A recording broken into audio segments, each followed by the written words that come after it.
यदा यदा हि धर्मस्य ग्लानिर्भवति भारत अभ्युत्थानम् अधर्मस्य तदात्मानं सृजाम्यः। भगवान का शरण रे आसी गले तमे समस्त पापर मुक्त पाइब। सम्मान्य सभापति महोदय, वरेण्य विचारक मंडली, पूज्य गुरुजी एवं गुरुमा वृंद एवं एठारे उपस्थित मोर भाई और भौणी माने, मु आस्था नायक नवम श्रेणी छात्री आज आपण मान सम्मुख एक वक्तृता प्रस्तुत करिया जाउची, जार विषय हेउची महाभारत कृष्ण। महाभारत से महासंग्राम 18 दिन धरिकी कृष्ण ही आरंभ करथिले, कृष्ण ही शेष करथिले। सम्मुख युद्ध रे अवतीर्ण न होई मध्य कृष्ण निज माया रे सब परिचालित करथिले। जेतेबेले युद्ध करिबाकू अर्जुन अनिच्छा प्रकाश करथिले, कृष्ण तांको बुझेइथिले, अर्जुन तुमे युद्ध कर, युद्धर परिणाम तुम आयतरे नहीं, सेटा मो ऊपर छाड़ी दियो। जेपरि नूतन घर निर्माण करिबाकू पुरातन घर नष्ट अनिवार्य, सेही परि मानव समाज कल्याण निमित्त तमर धर्म स्थापना पाई अधर्मर विनाश अनिवार्य। जेतेबेले धर्मर कथा आसे श्री कृष्ण कहंती, यदा यदा हि धर्मस्य ग्लानिर्भवति भारत अभ्युत्थानम् अधर्मस्य तदात्मानं सृजाम्यः। महाभारत रे से युद्ध सरिला परे माता गांधारी कृष्ण को अभिशाप देथिले, जेपरि तू मो वंश को नष्ट करदेलु, से परि तो वंश निज निज मध्य रे कली करी नष्ट होई जीव।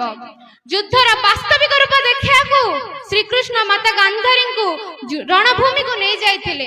सेठारे वीर बारबारिक को गांधारी पचारथिले जे युद्ध रे कोन श्री कृष्ण मोर समस्त वंश को नष्ट करि दैछन्ति कि?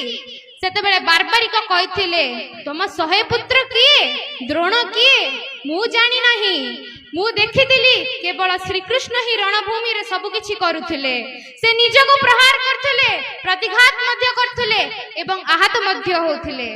गांधारी को उत्तर रे श्री कृष्ण कहिले, मु ही सब किछि रचना करथिली, कुरुक्षेत्र रो युद्ध मु ही अनुष्ठित करथिली, भीष्म पितामह सरसज्जा मध्य मु ही रचना करथिली, द्रोणाचार्य को मु ही कहिथिली जे अश्वत्थामा मरि गला, कर्ण रूप रे मु ही देथिली मो कवच कुंडल, अर्जुन को मु ही कहिथिली कर्णंकर वध कर, अभिमन्युर मृत्युर कारण मु ही थिली एवं मु ही तार कष्ट भोगिथिली, मु ही जन्म, मु ही मृत्यु, मु ही जय, मु ही पराजय स्वीकार करथिली।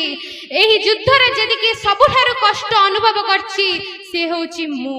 शेषरे जेतले जरा सबरर सराघात रे श्री कृष्णंकर मृत्यु होइथिला, जरा सबरर विलाप को सुनी कि श्री कृष्ण कहिथिले, तू तोर कर्तव्य करछु, मु मोर कर्तव्य करछि, धर्म स्थापना थिला मोर कर्तव्य एवं ताहा समाप्त होई जायछि। जदि मु आउ किछि क्षण ए पृथ्वी रे रहिबी ताहाले पृथ्वी रे संतुलन नष्ट होई जिवो। मोर महाभारत रचित से शिक्षा गीता रूप रे परिणत होई कि समस्तंकु जीव। ए सूत्र को जदि मानव निज जीवन रे प्रयोग करिवो, से सबु बेले सफलता पाइबो। शेषरे एति कहियाको चाहे, नारायणं नमस्कृतं नरचैव नरोत्तमं। बहुत बहुत धन्यवाद आस्था नायक, समस्त करताली बहुत बहुत धन्यवाद।